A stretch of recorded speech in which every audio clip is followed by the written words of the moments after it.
오늘 우리가 함께 볼 하나님의 말씀은 민수기 13장 21절로 24절입니다. 민수기 13장 21절로 24절에 있는 말씀을 같이 봅니다. 시작. 이에 그들이 올라가서 땅을 정탐하되 신 광야에서부터 하맛 어기 르흡에 이르렀고 또 네겝으로 올라가서 헤브론에 이르렀으니 헤브론은 애굽 소환보다 7년 전에 세운 곳이라. 그곳에 아낙 자손 아이만과 세세와 달메가 있었더라. 또 에스골 골짜기에 이르러 거기서 포도송이가 달린 가지를 베어 둘이 막대기에 꿰어 매고 또 석류와 무화과를 따니라. 이스라엘 자손이 거기서 포도를 베었으므로 그곳을 에스골 골짜기라 불렀더라. 아멘. 자, 정탐하러 올라갑니다. 신광야는요, 그 에돔 사람들이 사는 지역의 밑에 지역입니다. 사해보다도 한참 밑에 지역입니다. 거기서 올라갑니다. 어디까지 올라갑니까? 여기서 보니까 하맛 어기라고 되어져 있죠. 이게 북부의 제일 마지막 관문이다라고 하는데요. 갈릴리를 지나서 그 위의 지역까지 올라간 것입니다. 그래서 르홉이라는 지역이 최고의 북단이라고 합니다. 단 지파가 사는 지파, 단이 아니라 제일 위의 지파인데요.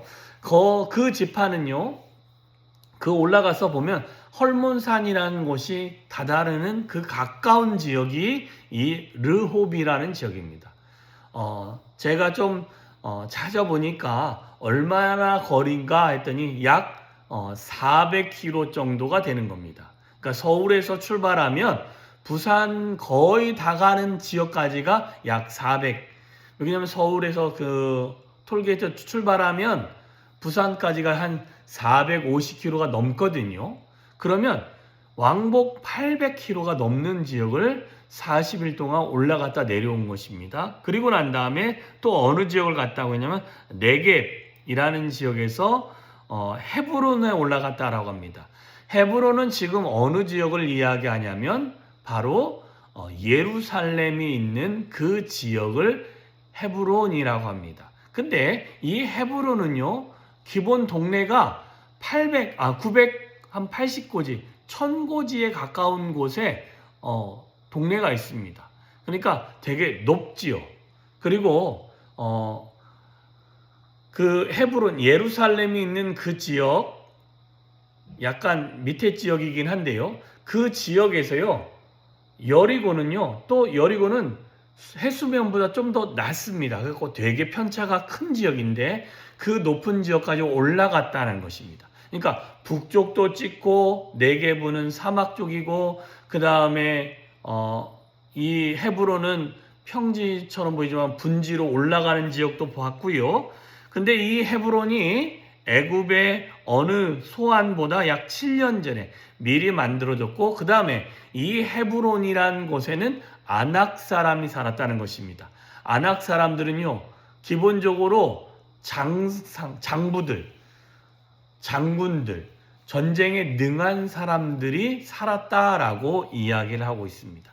그리고 난 다음에 에스골 골짜기라고 하는데 이 에스골이라는 단어가 포도송이라는 뜻이 있답니다. 그러니까 포도송이 골짜기에 가서 포도나무에 밑둥을 잘라서 두 사람이 꿰가지고 포도 열매를 가지고 왔는데 이게 진짜 무거워서 두 사람이 나무에 꿰서 들고 왔는데 지금이 포도 열매를 따는 그 시기였다라는 것이죠. 그 다음에 석류와 무화과를 따서 딱 지금이죠.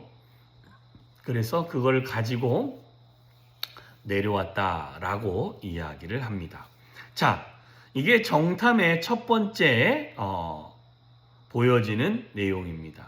자, 그런데 지금 보면은 남에서부터 북쪽까지 올라가면서 그들이 봐야 할 곳들을 보았고 또한 그 땅에 열매를 가져오라고 하는 7절부터 20절에 있었던 내용에 있는 내용을 그들이 어찌 보면 잘 지켰다라고도 할 수 있습니다. 그래서 이들이 얼마나 40일 동안 면밀히 그 땅이 어떠한지를 다 돌아보면서 그들이 하나님이 말했던 그 모든 열매까지도 가지고 오는 그런 순종을 보여주었다라는 것을 기록하고 있는 것입니다. 자, 하나님께서 모세에게 말씀한 걸 모세가 12명의 정탐꾼에게 이야기해서 그 이야기한 그들이 들었던 모든 내용을 가지고 그들이 순종한 모습을 보았을 때 우리도 우리의 삶에서 하나님이 우리 안에 말씀하시는 내용이 있고 그 하나님이 우리 안에 일하시는 일들이 있다면 우리는 그 하나님의 말씀과 우리 안에 분부한 내용들이 있다면 우리는 전적으로 순종하는 삶을 살아야 된다라는 것입니다. 여러분, 그 땅 전체를 이게 정탐하는 게 결코 쉬운 일이 아닙니다. 지금처럼 차가 있어서 한 400km를 달려가지고 한 5시간 만에 이렇게 간다 그러면 그것도 힘들다고 하는데요. 이 당시는 전적으로 걷던지, 근데 정탐하기 때문에 말을 탄다든지 뭘 타고 다니면서 그렇게 잘 보여지는 상황은 아니었을 거라는 것입니다. 올라가서 보는 데만 20일, 내려오면서 또 보는 것만 20일. 결코 이게요, 걷는 것만도 쉽지 않은 얘기인데 그 안에 평지인지 산지인지 어떤 사람이 사는지 안악 사람이 사는지 포도 열매를 따서 이제 내려와야 되는 그런 모든 것까지요. 이게 결코 쉬운 일이 아니라는 것입니다. 그런데도 불구하고 그들은 그 쉽지 않은 가운데도 하나님의 명령을 전적으로 순종했다라는 것입니다. 우리도 우리의 삶을 사는 것이 결코 쉬운 일은 아닙니다. 쉽지 않다는 건 뭐예요? 변수가 많고요. 그 다음에 이게 하루가 고단하게끔 살 수밖에 없는 상황에서도요. 우리는 결코 놓치지 말아야 하는 것이 무엇이냐면 바로 하나님이 우리 안에 말씀하시고 하나님이 우리 가운데 가르치시고 하나님께서 우리 안에 길을 보여주신 것이 있다면 우리는 그 길과 하나님의 명령에 전적으로 순종하면서 그 하나님의 인도함을 받아가는 신앙생활을 해야 된다라는 것입니다. 누가 보기 때문에 순종하고 누가 보지 않기 때문에 순종하지 않고 하는 것이 아니라 하나님이 우리 안에 말씀하셨다면 그 말씀하심을 바탕으로 우리가 전적으로 주의 말씀을 순종하며 그의 말씀을 뒤따라갈 수 있는 저와 여러분이 되어야 된다는 것입니다. 오늘도 한 날 주님 안에 살아갑니다.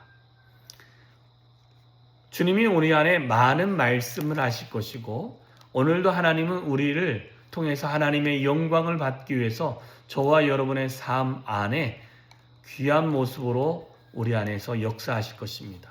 그 하나님의 그 말씀하심에 전적으로 순종하며 그 주님의 인도함을 받아가는 귀한 하루가 되어주시기를 소망합니다.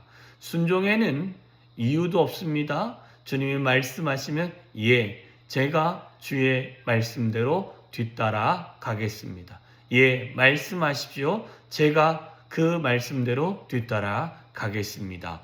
라는 고백과 함께 오늘 하루도 주님 안에서 승리하시기를 주님의 이름으로 축원합니다. 기도하겠습니다. 참 좋으신 하나님, 오늘도 귀하고 복된 하루를 우리 가운데 허락하여 주심에 감사합니다. 하나님, 오늘도 정말 정탐하는 자들이 하나님의 말씀에 순종하여 그들의 힘들고 어려운 여정을 하나님 그들이 기쁜 마음으로 순종해서 그 땅을 정탐한 것처럼 하나님, 우리도 하나님의 말씀 안에 순종하는 자가 되어지게 하여 주시옵시고 하나님의 인도함을 받는 자가 되게 하여 주시옵시고 뿐만 아니라 하나님의 크신 은혜 안에 순종함의 결과물, 아름다운 열매를 딸 수 있는 우리들이 되어질 수 있도록 주여 오늘도 붙잡아 주시옵시고, 하나님 정말 작은 것부터 순종하는 자가 되게 하여 주시옵소서. 작은 일에 충성하였으니 라고 하는 말씀처럼 하나님 우리에게 주어진 모든 것에 하나님 정말 아무리 작은 거라도 하나님께 순종하는 태도를 먼저 우선히 하는 삶을 살 때 하나님 위로부터 부어주시는 은혜로 말미암아 우리에게 오늘 주어진 삶에서도 형통한 삶이 되어지게 하여 주시옵소서. 주님만을 찬양합니다. 예수님의 이름으로 기도하여 싸움나이다. 아멘.